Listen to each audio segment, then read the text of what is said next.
Subscribe कीजिए मेरे YouTube channel को और बेल आइकॉन को प्रेस कीजिए। कर दो ना यार प्लीज़। नमस्कार दोस्तों, स्वागत है आपका आपके अपने चैनल #ज़िंदा किंग मेकर में। तो इस वीडियो में हम बात करने वाले हैं दोस्तों, SBI की नई नोटिफिकेशन आई है। स्टेट बैंक ऑफ इंडिया की तरफ से एक नोटिस या नोटिफिकेशन कह लीजिए वो जारी हो गई है। किस पोस्ट के लिए? तो PO पोस्ट के लिए। ठीक है, PO पोस्ट के लिए एक नोटिफिकेशन जारी हुई SBI की तरफ से। आपको अगर अप्लाई करना है तो अप्लाई कर सकते हैं आप। ये नोटिफिकेशन आज ही आई है। ये देखिए मैं आपको बताता हूँ। तो यहाँ पर हम आ गए हैं SBI। देखिए यहाँ पर आपको दिख रहा होगा SBI की हम ऑफिशियल वेबसाइट पर आ चुके हैं। करंट ओपनिंग और यहाँ पर जो सबसे पहले आपको दिखेगा रिक्रूटमेंट ऑफ प्रोबेशनरी ऑफिसर्स। ठीक है, ये PO यानी प्रोबेशनरी ऑफिसर्स यही है। इसको अगर आपको अप्लाई करना है तो इसका स्टार्टिंग जो होगी वो 14, ठीक है, 14 नवंबर यानी आज की ही डेट है। 14 नवंबर से जो है वो इसकी एप्लीकेशन जो है वो स्टार्ट हो चुकी है और 4 दिसंबर तक ये रहेगी। तो यही हम इस वीडियो में देखने वाले हैं। तो चलिए शुरू करते हैं बिना किसी देरी के। तो मैं सबसे पहले आपको वो नोटिफिकेशन में क्या क्या है आज हम सारी बात करने वाले हैं, उस पर हम बात करेंगे। मैं आपको टॉपिक बता देता हूँ। हम सिलेक्शन प्रोसीजर क्या है उसके बारे में बात करेंगे। उसके बाद हम एलिजिबिलिटी क्राइटेरिया क्या है, एज लिमिट क्या है, एजुकेशनल क्वालिफिकेशन क्या है, जॉब प्रोफाइल क्या है।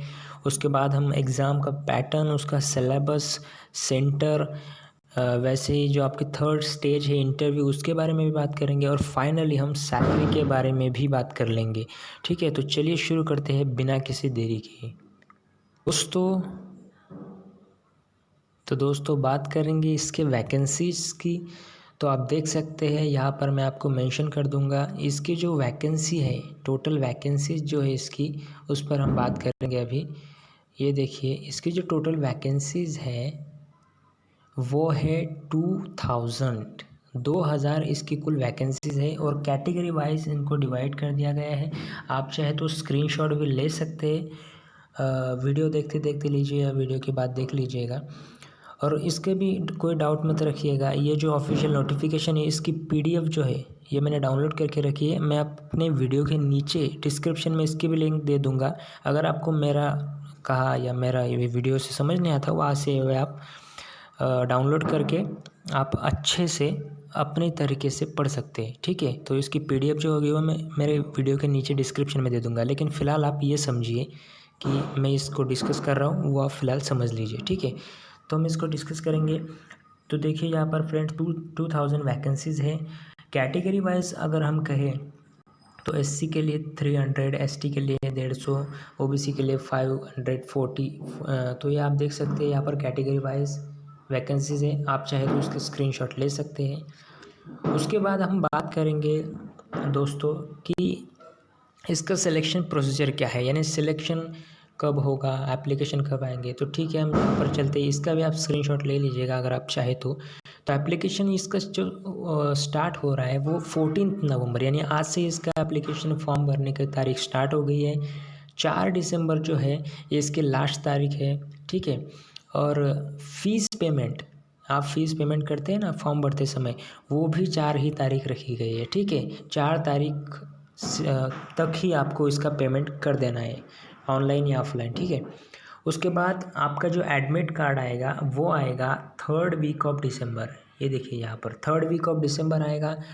प्री एग्ज़ाम जो होगी, तो ठीक है हम इसको अभी समझ लेते हैं प्री यहाँ पर क्यों दिया हुआ है। तो मैं आपको डिटेल समझाता हूँ। यहाँ पर प्री इसलिए दिया हुआ है क्योंकि ये एग्ज़ाम 3 स्टेजेस में होने वाली है। सबसे पहली स्टेज होगी प्री एग्ज़ाम, उसके बाद जो होगी वो मेंस एग्ज़ाम होगी, उसके बाद जो होगी वो इंटरव्यू होगा। ठीक है, तो यहाँ पर आप देख सकते हैं कि प्री एग्ज़ाम जो है वो 31 दिसंबर से लेकर 2nd, 4th, 5th जनवरी 2020 तक जाने वाली है। ठीक है, उसके बाद जो रिज़ल्ट आएगा वो आपका 3rd वीक, प्री का जो रिज़ल्ट आएगा वो 3rd वीक ऑफ जनवरी में आ जाएगा। और उसके बाद मेंस जो है वो 29 से आपकी जो मेंस है वो स्टार्ट हो जाएगी।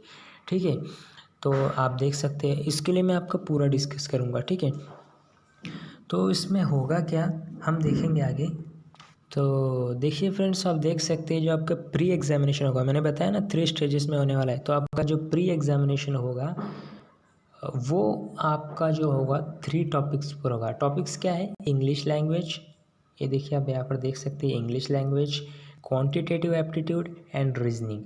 जो आपका इंग्लिश लैंग्वेज रहने वाला है उसके क्वेश्चन 30 आने वाले हैं, क्वांटिटेटिव एप्टीट्यूड के 35 क्वेश्चंस आने वाले हैं और रीजनिंग के 35। तो आपका कुल टोटल जो है कि 100 क्वेश्चन आने वाले हैं 100 मार्क्स के लिए। ठीक है, 100 मार्क्स के लिए। और यहाँ पर आपको टॉपिक वाइज टाइम जो है वो देना होगा। आपको 20 मिनट दिए जाएंगे इंग्लिश लैंग्वेज के लिए, 20 मिनट दिए जाएंगे आपको क्वांटिटेटिव एप्टीट्यूड के लिए और 20 मिनट दिए जाएंगे आपको रीजनिंग एबिलिटी के लिए। तो कुल मिलाकर 100 क्वेश्चन 100 मार्क्स का प्री एग्जामिनेशन। और आपको टाइम क्या है? 1 आवर। ये देख सकते हैं आप चाहे तो इसका स्क्रीनशॉट ले लीजिएगा। ठीक है, तो ये हो गया हमारा प्री के बारे में। तो अब आते हैं हम दोस्तों मेंस के बारे में। अगर आप प्री क्वालिफाई कर लेंगे, अगर उसका कट ऑफ आप क्लियर कर लेंगे तो आपको मेंस में बैठने के लिए दिया जाएगा। अगर आप प्री नहीं क्लियर हुए तो आप वहीं से आउट हो जाएंगे। ठीक है, अगर आप प्री क्वालिफाई किया है आपने तो आपको मेंस देने को मिलेगा। मेंस में क्या आएगा अब हम वो देखेंगे। आप इसका भी स्क्रीनशॉट जो है वो ले लीजिएगा। ठीक है, तो मैं यहाँ पर बताता हूँ कि मेंस में आपको रीजनिंग आएगी, उसके बाद डाटा एनालिसिस एंड इंटरप्रिटेशन, उसके बाद आएगा आपको जनरल इकॉनमी, बैंकिंग अवेयरनेस। ये आपको मालूम है क्यों आएगा, क्योंकि आप फाइनली जो है वो SBI की एग्ज़ाम दे रहे हो ना, तो उसमें बैंकिंग जाहिर सी बात है बैंकिंग के क्वेश्चंस आना। उसके बाद आएगा आपका इंग्लिश लैंग्वेज। ठीक है, तो हम नंबर ऑफ़ क्वेश्चन आप देख सकते हैं कि रीजनिंग से 45 क्वेश्चंस आएंगे 60 मार्क्स के लिए। डाटा एनालिसिस एंड इंटरप्रिटेशन से आएंगे आपको 35 क्वेश्चंस 60 मार्क्स के लिए। जनरल इकोनॉमी बैंकिंग अवेयरनेस से 40 क्वेश्चन 40 मार्क्स के लिए। और इंग्लिश लैंग्वेज के 35 क्वेश्चन 40 मार्क्स के लिए। यहाँ पर ध्यान दीजिएगा 35 क्वेश्चन 40 मार्क्स के लिए। ठीक है, तो कुल मिलाकर आपके जो क्वेश्चंस होंगे वो 155 क्वेश्चंस 200 मार्क्स के लिए। और यहाँ पर टाइम ड्यूरेशन आप देख सकते हैं, आपको पहले के लिए 60, उसके बाद 45, 35 और 40 ऐसा दिया हुआ है। कुल मिलाकर आपका जो होगा 3 घंटे का पेपर होगा। ये मेंस के लिए मैं आपको बता रहा हूँ। ठीक है, कुल मिलाकर आपका 3 घंटे का पेपर होगा। और सबसे इम्पॉर्टेंट बात आप ध्यान रखिएगा, ये जो मेंस के एग्ज़ाम है ये तो उसकी सेकंड स्टेज है। प्री हमने देख लिया और ये मेंस जो है वो सेकंड स्टेज है। सेकंड स्टेज में ये तो होगा ही, ये पेपर होने के बाद उसी दिन आपका एक और पेपर होगा, वो भी हम देखेंगे। ठीक है, आपको ये जो है 30, ये जो हमने सारा डिस्कस किया 3 आवर का जो ये पेपर है, ये तो आपका ऑब्जेक्टिव टाइप होगा। लेकिन उसी दिन मेंस के ही दिन आपका जो पेपर होगा एक डिस्क्रिप्टिव टाइप भी होगा। यानी आपको पेन एंड पेपर फॉर्मेट में लिखना होगा वो पेपर। उसमें क्या आएगा? उसमें आएगा इंग्लिश। ठीक है, उसमें लेटर आ सकता है, लेटर आएगा, या ऐसे यानी निबंध जिसको हम कहते हैं वो राइटिंग करने के लिए आएगा। ठीक है, और एक बात मैं यहाँ पर आपको गलत बोल गया, सॉरी उसके लिए। ये जो डिस्क्रिप्टिव टाइप पेपर है आपको पेन एंड पेपर में नहीं, ये आपको टाइप कर देना होगा। ठीक है, मैं मुझसे मिस्टेक हो गई, उसके लिए माफ़ी चाहूँगा।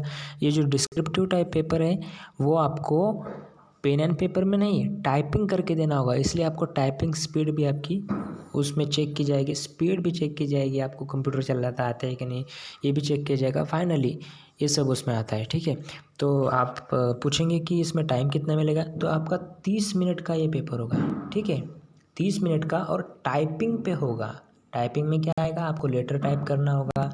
ठीक है, लेटर हो सकता है, या कोई निबंध हो सकता है, यानी ऐसे जिसको हम कहते हैं ऐसे हो सकता है क्या वही होगा। ठीक है, अब सबसे इम्पोर्टेंट बात जिसके बारे में हम डिस्कस करेंगे कि हमारे जो दोस्त होते एग्ज़ाम देने वाले, उनको डर रहता है कि इसमें नेगेटिव मार्किंग सिस्टम है क्या। तो इस बात को मैं आपको क्लियर कर देना चाहता हूँ कि प्री में भी, और ठीक है, इस बात को मैं क्लियर कर देना चाहता हूँ कि प्री में भी और मेंस में भी आपको माइनस सिस्टम देखने को मिलेगा।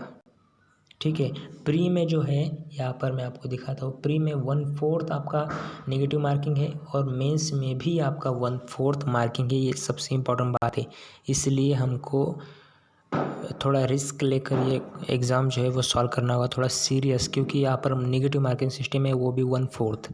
ठीक है, तो ये हो गया हमारा मेंस के बारे में। और एग्ज़ाम की जो हम क्राइटेरिया की बात कर रहे हैं, सिलेक्शन प्रोसीजर के बारे में, उसके बाद जो है वो हमारा थर्ड स्टेज जो आता है वो आता है हमारा इंटरव्यू का स्टेज। ठीक है, उसके बारे में अभी हम डिस्कस करेंगे। तो देखिए फ्रेंड्स, यहाँ पर आप देख सकते हैं कि इंटरव्यू का यहाँ पर जो फेज़ 3 है, यहाँ पर आप देख सकते हैं इंटरव्यू का फेज़ 3, ये जो होगा आपका टोटल 50 मार्क का होगा, 50 मार्क का होगा, या और में उन्होंने दिया है 30 + 20 होगा। यहाँ पर ऐसा क्यों दिया है उन्होंने? कोविड-19 की वजह से, जो कोरोना वायरस पूरे देश को या पूरे वर्ल्ड को घेरे हुए है, उस वायरस की वजह से उनको ये डिसीजन बदलना पड़ सकता है। तो आप पूरी तैयारी के साथ रहिएगा।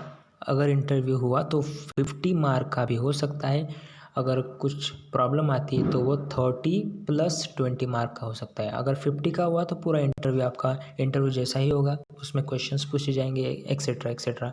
और अगर इस पैटर्न में हुआ 30 + 20, तो क्या होगा, इंटरव्यू जो होगा आपका 30 मार्क्स का होगा और आपको ग्रुप एक्सरसाइज दी जाएगी कुछ 20 मार्क्स की। तो ये 30 + 20 ये भी 50 हो जाएंगे। तो टोटल मिलाकर इंटरव्यू आपका 50 मार्क्स का होगा। तो ये बात आप ध्यान रखिएगा। ठीक है, और ये जो है score, candidate will have score minimum qualifying marks in phase 3। ठीक है, अब आती है और इम्पॉर्टेंट एक बात कि आपका जो कट ऑफ होगा वो कैसे निकलेगा। तो मैं एक बात यहाँ पर आपको क्लियर कर देना चाहता हूँ कि जो आपने प्री दी थी 100 मार्क्स की, जो आपने प्री दी थी, उसका इसमें कोई काम नहीं होगा। इसमें फाइनल कट ऑफ जो होगा वो आपका, उसमें जो है वो आपका प्री के जो मार्क्स है आपके वो नहीं पकड़े जाएंगे। आपके मार्क्स सिर्फ कौन से पकड़े जाएंगे? Mains plus interview. मेंस के कितने मार्क्स हुए हमने देखे, मेंस में जो है वो कुल मिलाकर, देखिए फ्रेंड्स, मेंस के जो मार्क्स है वो कुल मिलाकर ये हमने देखा कि 250 मार्क्स का जो है, यहाँ पर आप देख सकते हैं 250 मार्क्स का आपका जो मेंस होगा, और साथ ही साथ 50 मार्क्स का जो होगा वो मैंने आपको बताया था कि आपको टाइपिंग करना होगा। तो ये 250 प्लस टाइपिंग के जो आपको लेटर उठ रहेगा उसके 50। ठीक है, तो कुल मिलाकर आपके जो मार्क्स होंगे ये 250 + 50, ये जो आपके कुल मिलाकर मार्क्स होंगे उनको 75 मार्क्स में कन्वर्ट किया जाएगा। अब वो उनका क्राइटेरिया है कि वो कैसे कन्वर्ट करते हैं। ठीक है, इन दोनों को मिलाकर जो मार्क्स होंगे उनको 75 मार्क्स में कन्वर्ट किया जाएगा। और उसके बाद जो आप देख सकते हैं, मैंने आपको अभी अभी बताया था। हाँ तो दोस्तों, अभी मैंने जो आपको बताया था कि जो आपका 50 मार्क्स का जो इंटरव्यू होगा उसको वो कन्वर्ट करेंगे 25 मार्क्स में। ठीक है, मैंने क्या बताया, जो आपका 25 + 50 ये जो मार्क्स है, ये जो टोटल मार्क्स होते हैं उनको 75 मार्क्स में कन्वर्ट किया जाएगा। और इंटरव्यू के जो आपके भी जो 50 मार्क्स होंगे, 50 मार्क का आपका जो इंटरव्यू होगा उसको 25 में किया जाएगा कन्वर्ट, और कुल मिलाकर होते हैं 100। तो आपका जो फाइनल कट ऑफ होगा वो 100 मार्क्स का ही होगा। 100 मार्क्स पर डिपेंड होगा कि आपका कट ऑफ कितना जाता है। ठीक है, तो ये बात सबसे इम्पोर्टेंट थी, ये बात आप समझ लीजिएगा।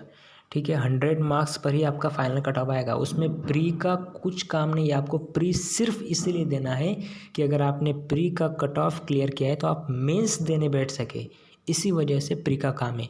अगर आप एक बार मेंस में बैठ गए तो प्री का कुछ काम नहीं।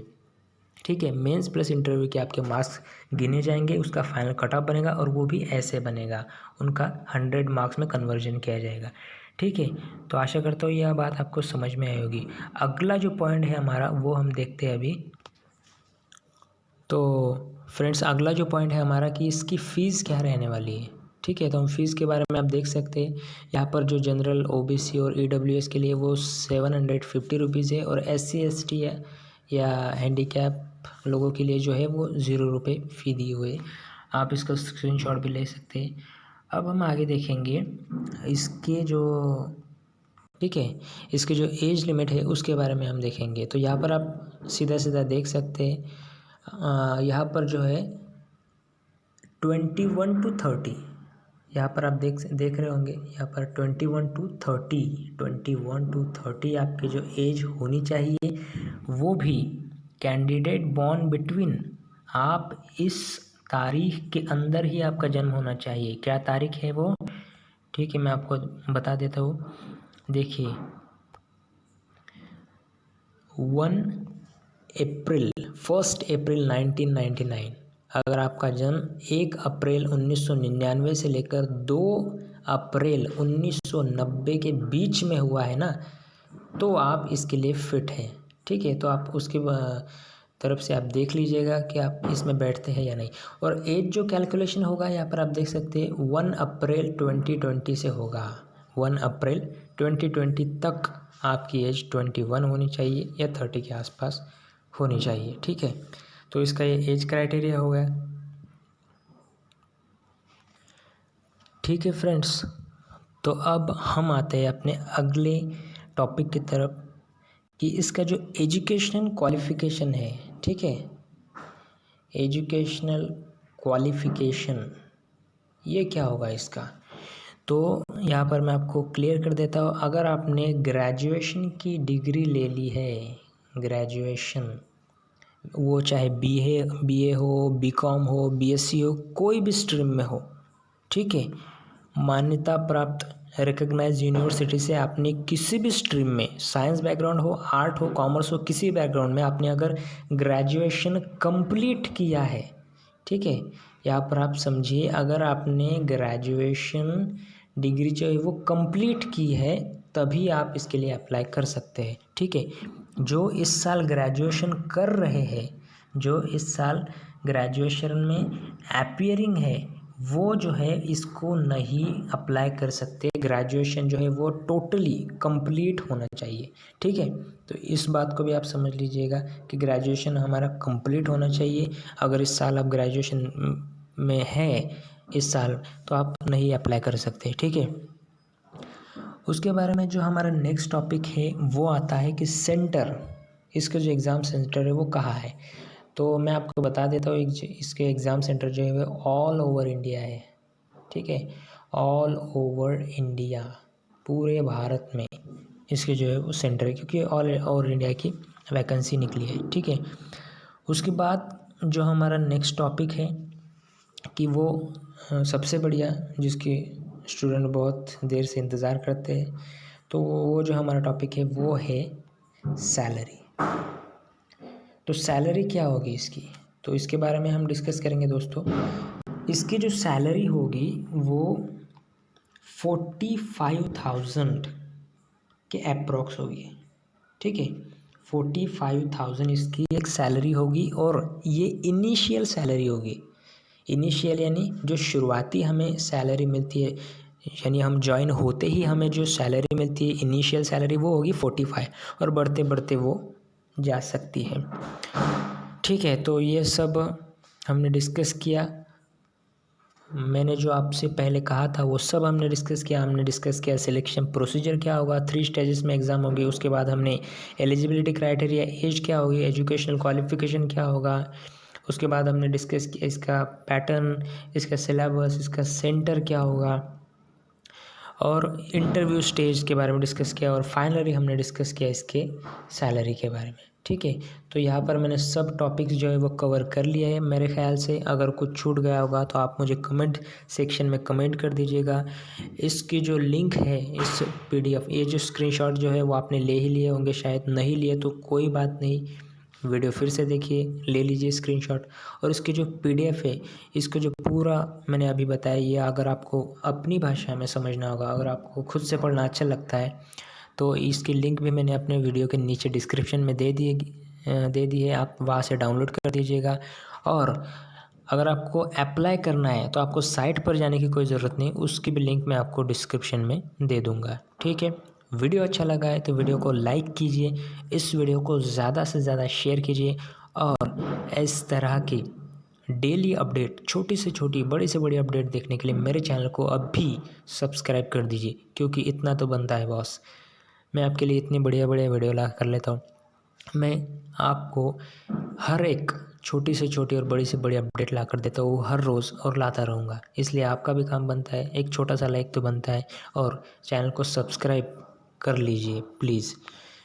ठीक है, तो इस वीडियो में यही तक था। मिलते हैं अगली वीडियो में आपके लिए किसी नई टॉपिक के साथ, किसी नई अपडेट के साथ। फॉलो करते रहिए, सब्सक्राइब करते रहिए मेरे चैनल को, और वहाँ पे सब्सक्राइब करते समय वहाँ पर जो घंटी आती है उसको ज़रूर दबा लीजिए, क्योंकि क्या होता है, घंटी दबाने से मेरी जो अगली वीडियो होगी वो आपको सबसे पहले दिखाई देगी और आप सबसे पहले देख सकते हैं। ठीक है, तो मिलते हैं अगली वीडियो में। वीडियो अच्छा लगा तो वीडियो को लाइक कीजिए, सब्सक्राइब कीजिए। मिलते हैं अगली वीडियो में, तब तक के लिए जय हिंद।